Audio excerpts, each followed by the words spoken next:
Bom dia, boa tarde, boa noite. Meu nome é Pierre Vieira. Hoje nós vamos falar aqui sobre o problema do troco, utilizando técnicas de programação dinâmica para resolvê-lo, beleza? Então vamos começar aqui dando uma descrição do problema, antes de falar das técnicas em si, né? Aqui nós temos uma descrição formal. A partir de um conjunto S de moedas infinitas, deseja-se determinar o número de moedas mínimo que satisfaça um troco V. Então a gente tem aqui um vetor, um conjunto, você pode pensar assim também, que a gente vai chamar de S. Esse conjunto tem o tamanho n, né? Então a gente começa aqui na posição 0 e vai até a posição n-1, né? Que é uma convenção que a gente adotou, poderia ser de 1 até n também. Mas para facilitar o fato de que em programação as estruturas compostas começam na posição 0, a gente vai convencionar aqui que o nosso conjunto então começa na posição 0 e vai até a posição n-1. Então, resumindo o problema, a gente tem aqui um determinado troco, vamos pensar R$ 62. A gente tem que dar R$ 62 de troco. E a gente dispõe de notas de R$ 5, R$ 10, uma moeda de R$ 1 e uma nota de R$ 50. A gente quer saber o número mínimo de notas ou moedas, né, que a gente tem que fornecer para o nosso cliente, no caso, a fim de maximizar a nossa solução aí. Então a gente tem que fornecer um número mínimo de moedas para isso. Agora vamos tratar um pouco aqui de programação dinâmica. Tá?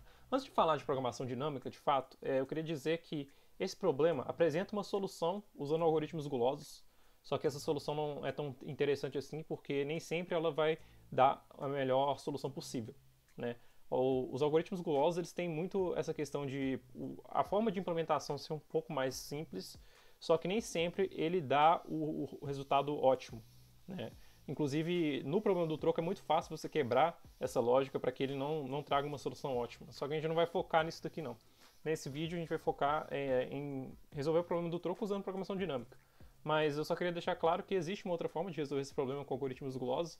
Inclusive eu vou até deixar um vídeo linkado aqui, eu vou deixar um card aí também, que o cara resolve esse problema utilizando algoritmos gulosos. Né? Mas então, o que é programação dinâmica? Se você nunca ouviu falar o que é programação dinâmica, eu vou passar aqui uma breve introdução. Bom, a programação dinâmica ela é baseada em recursões. Né? Então, é um modelo baseado em recursão. Se você for inteligente o suficiente na programação dinâmica para montar uma recursão boa, você não deve ter que pensar muita coisa. Porque se você já monta uma recursão, você já deve ter resolvido praticamente 90% do problema. Utiliza a técnica de memorização. Então isso aqui é fato. Você falou de programação dinâmica, a primeira coisa que você tem que lembrar é de memorização. Então você vai ter ali alguma estrutura que guarda respostas para que você não tenha que fazer um cálculo dobrado, né? Então, um problema bem clássico que você pode ver essa técnica de memorização na programação dinâmica é quando você quer calcular Fibonacci. Né? Você quer saber, por exemplo, Fibonacci aqui, ó. Até deixei um exemplo aqui do lado. Você quer saber Fib de 4.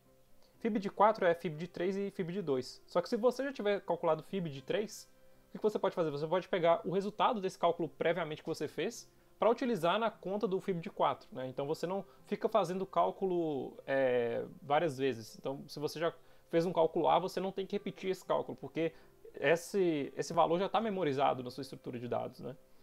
Então, mais uma coisa, não pode ser aplicado quando existe dependência entre respostas. Então perceba aqui que problemas de caminhar em grafos, como por exemplo, eu quero saber se consigo chegar de um ponto A a um ponto B passando por determinadas arestas, ou sei lá, quero saber se eu consigo fazer um ciclo em um determinado grafo passando por todos os vértices. Percebe comigo que o processo de você acessar um nó depende do nó acessado anteriormente. Né? Então isso não é programação dinâmica, porque eu tenho uma dependência, uma relação entre o passo anterior. Né? A programação dinâmica ela corta esse tipo de dependência. E a última observação aqui, o último ponto, que é um pouco óbvio, mas não é menos importante, né? Geralmente oferece uma solução mais otimizada que a solução convencional, obviamente. Né? Inclusive o canal Socrática ele gravou um vídeo mostrando esse problema do Fibonacci que eu citei anteriormente, resolvendo da forma convencional, né, esse Fibonacci recursivo, e resolvendo com programação dinâmica. Eu vou deixar o vídeo linkado aqui para quem tiver curiosidade de acessar lá. Só que dando um leve spoiler aqui, eles conseguem reduzir o problema de ordem exponencial, eu acho que era número de ouro elevado a n, né? Eles conseguem reduzir isso para log de n. Então assim, você vê que você tem um ganho absurdo quando você está falando de complexidade aí utilizando programação dinâmica. Né? Vamos falar agora do código. Eu vou fazer o código aqui na linguagem Python, porque eu acredito que seja mais simples de ser resolvido. Também porque o objetivo do vídeo aqui é mais vocês entenderem o algoritmo mesmo. Então vamos lá para o PyCharm que vamos codar agora. Bom, então vamos lembrar da definição do problema, né? Você vai ter um valor V. Eu não vou chamar de V, não vou deixar o nome das variáveis bem explícitos aqui, então vamos chamar aqui que a gente tem um valor Para dar de troco, vamos colocar aqui 278, por exemplo. E nós dispomos de um conjunto de moedas. Vou colocar as moedas brasileiras. Vou colocar aqui notas, na verdade. Moedas. Notas e moedas, né? Porque não tem mais a nota de R$1. Então 1, 2, 5, 7. Opa, 7 não. 5, 10, 25, 50, 100. Né? Acho que são essas aqui as notas e a moeda brasileira. Então vamos colocar aqui. Vamos definir uma variável. Vamos colocar aqui quantidade moedas igual a len, né, de moedas. Caso você não saiba, o len no Python retorna o tamanho da estrutura. Então, se eu dou um len de moedas aqui, isso daqui vai me dar 1, 2, 3, 4, 5, 6, 7. Então, a quantidade de moedas, nós temos 7 moedas. Beleza. E o que eu quero saber, eu vou querer printar solução, troco, passando para lá, o meu valor. Beleza? Só isso que eu quero. Então, nós vamos ter que ter uma função aqui, def solução troco, que recebe o valor, tá? Então, ela recebe esse valor que é do tipo inteiro. No Python você não precisa especificar tipo, mas eu vou estar especificando aqui. E recebe também o índice da moeda. Essa informação é importante. Você vai ver por quê.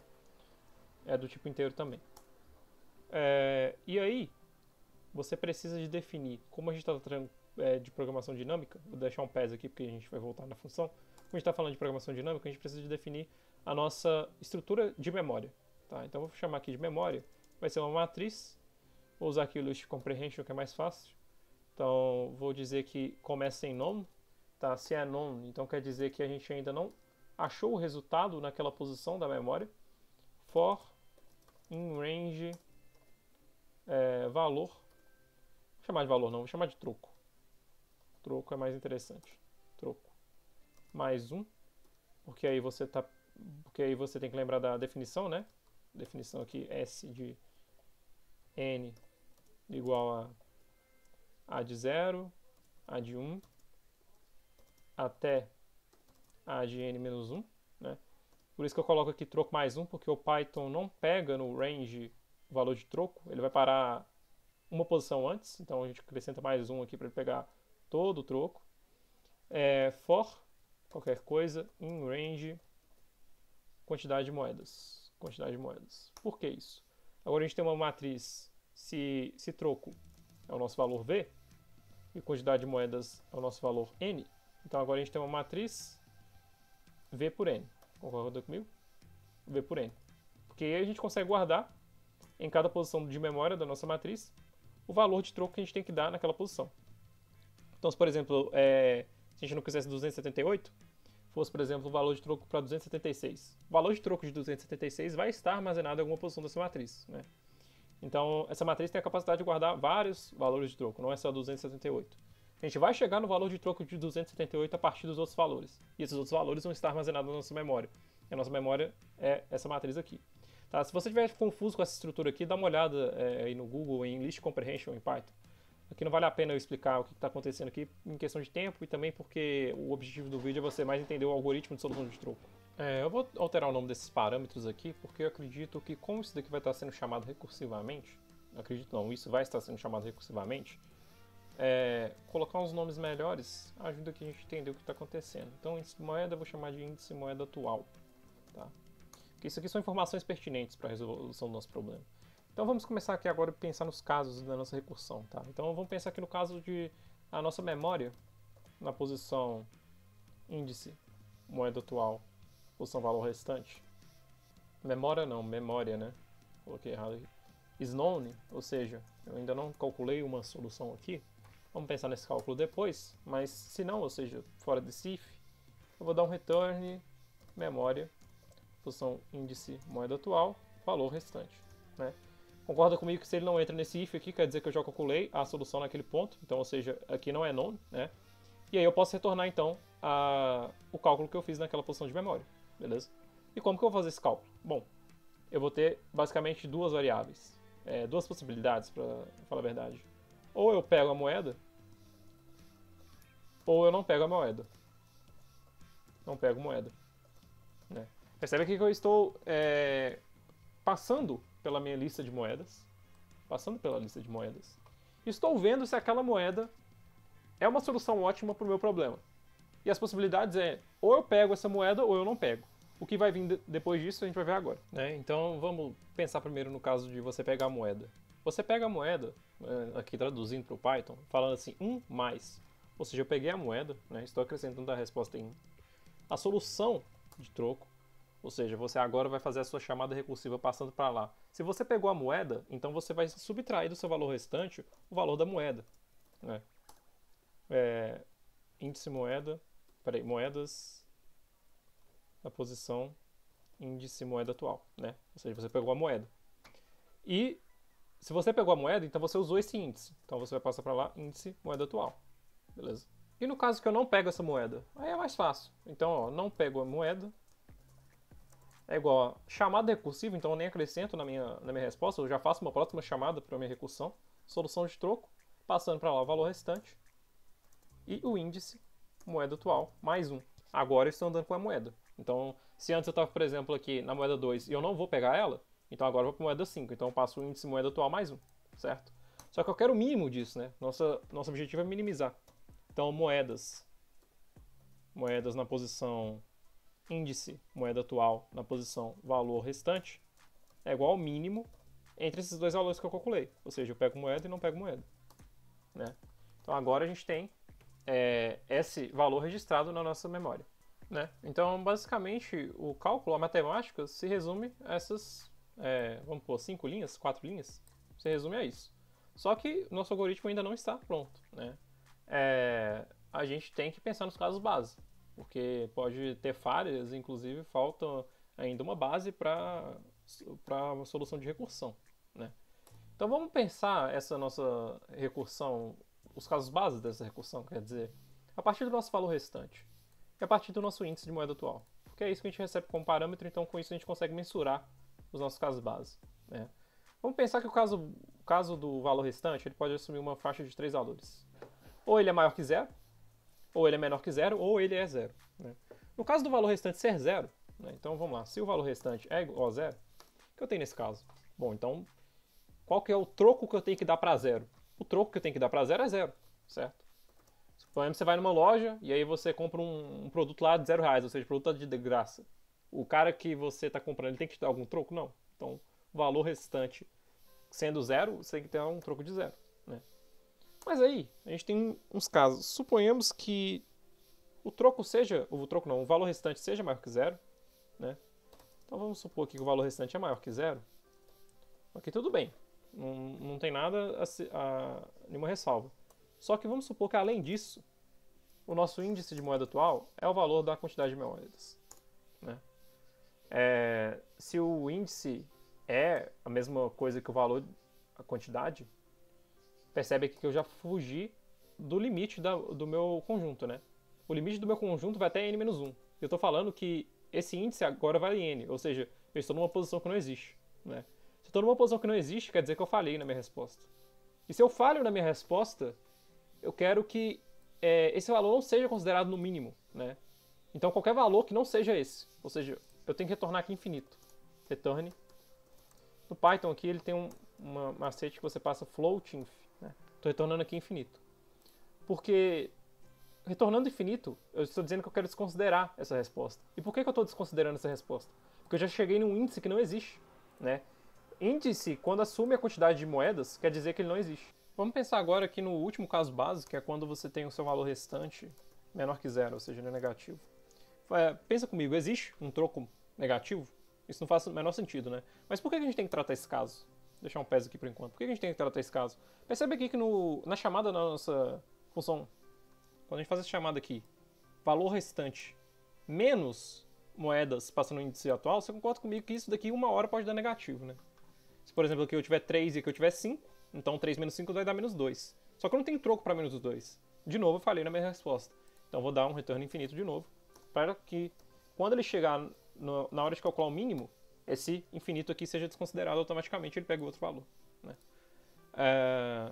Bom, acredito que seja isso o programa. Na verdade, ele está reclamando aqui porque... Ah, tá. Eu tenho que falar que esse índice, quando eu não passo nenhum parâmetro, ele começa em zero, né? Aí eu falo que ele é um argumento opcional, começando em 0 aqui. Beleza. Ele está reclamando aqui também. Vamos ver por quê. As instâncias.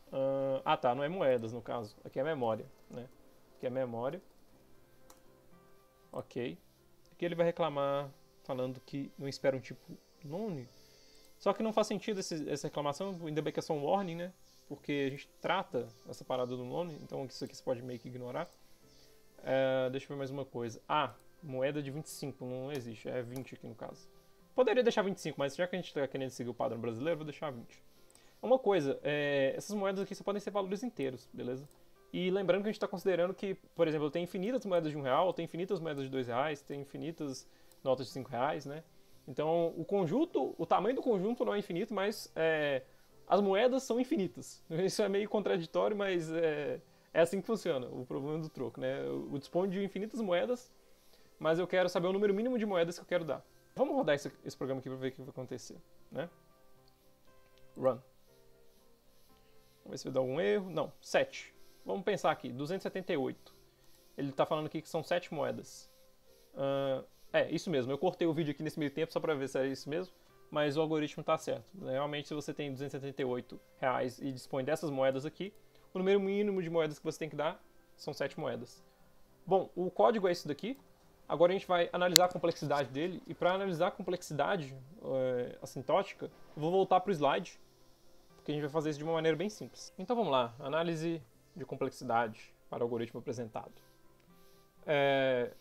O nosso algoritmo se resume, por ser programação dinâmica, em uma matriz que guarda valores, né?